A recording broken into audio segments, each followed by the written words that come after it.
Chapter 102, A Bower in the Arsacides.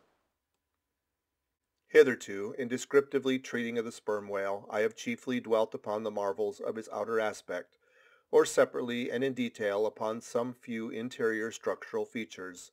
But to a large and thorough sweeping comprehension of him, it behooves me now to unbutton him still further, and untagging the points of his hose, unbuckling his garters, and casting loose the hooks and eyes of the joints of his innermost bones, set him before you in his ultimatum, that is to say, in his unconditional skeleton. But how now, Ishmael? How is it that you, a mere oarsman in the fishery, pretend to know aught about the subterranean parts of the whale?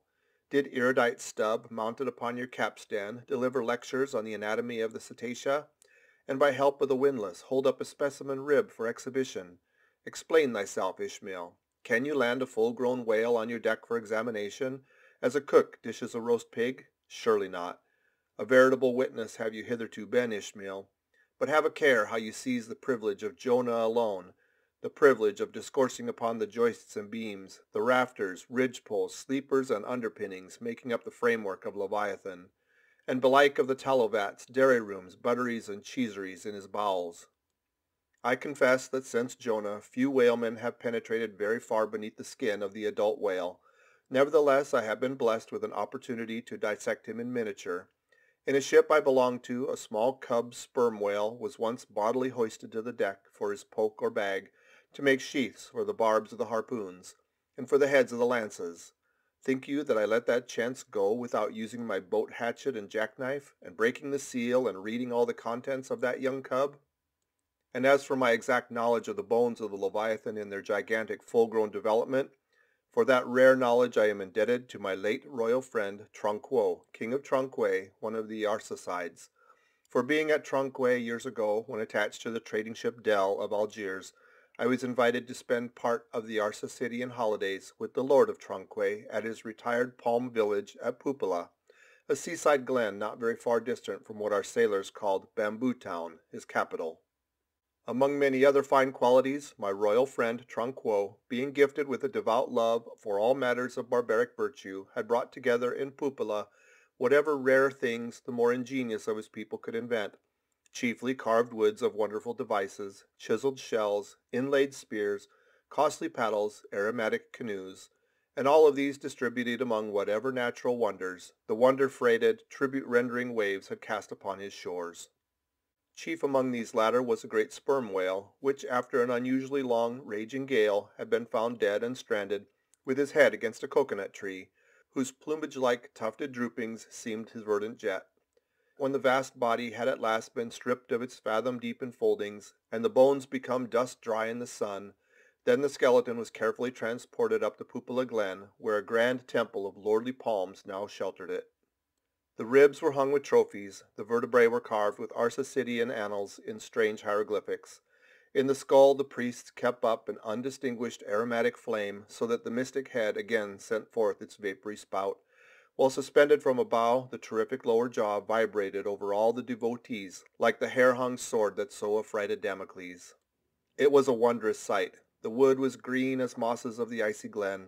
The trees stood high and haughty, feeling their living sap. The industrious earth beneath was as a weaver's loom with a gorgeous carpet on it, whereof the ground-vine tendrils formed the warp and woof, and the living flowers the figures.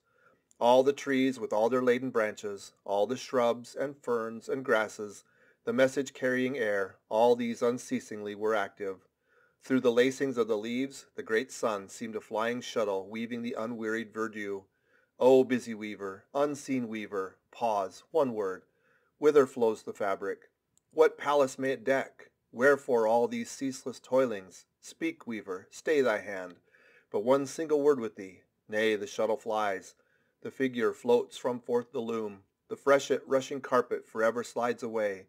The weaver god he weaves, and by that weaving is he deafened, that he hears no mortal voice, and by that humming we too, who look on the loom, are deafened, and only when we escape it shall we hear the thousand voices that speak through it. For even so it is in all material factories. The spoken words that are inaudible among the flying spindles, those same words are plainly heard without the walls, bursting from the open casements. Thereby have villainies been detected. Ah, mortal, then be heedful, For so in all the din of the great world's loom thy subtlest thinkings may be overheard afar.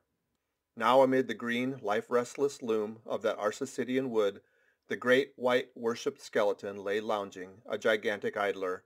Yet as the ever-woven verdant warp and woof intermixed and hummed around him, the mighty idler seemed the cunning weaver, himself all woven over with the vines, every month assuming greener, fresher verdure, but himself a skeleton.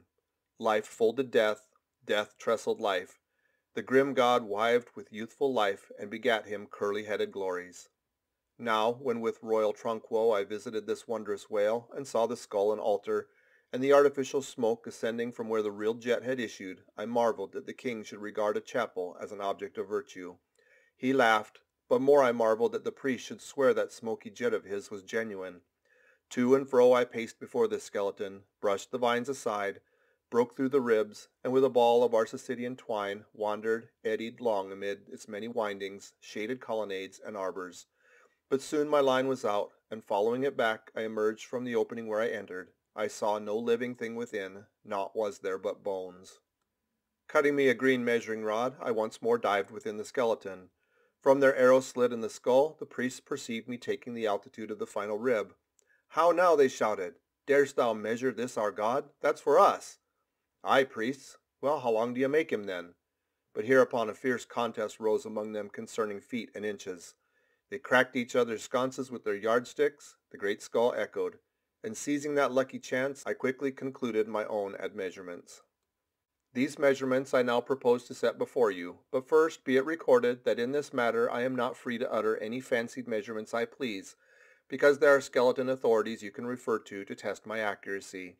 There's a Leviathanic museum, they tell me, in Hull, England, one of the whaling ports of that country, where they have some fine specimens of finbacks and other whales.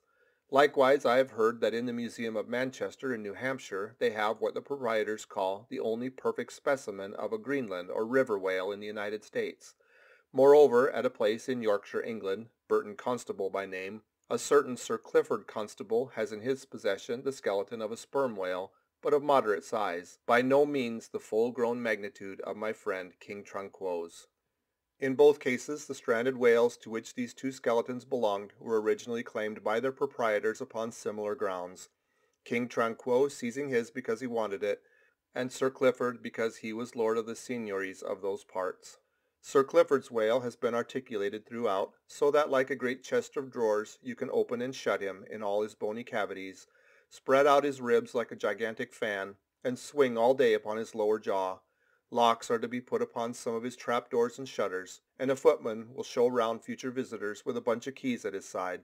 Sir Clifford thinks of charging 2d for a peep at the whispering gallery of the spinal column, 3d to hear the echo at the hollow of his cerebellum, and 6d for the unrivalled view from his forehead. The skeleton dimensions I shall now proceed to set down are copied verbatim from my right arm, where I had them tattooed, as in my wild wanderings at that period there was no other secure way of preserving such valuable statistics. But as I was crowded for space, I wished the other parts of my body to remain a blank page for a poem I was then composing, at least what untattooed parts might remain. I did not trouble myself with the odd inches, nor indeed should inches at all enter into congenial admeasurement of the whale. End of chapter 102.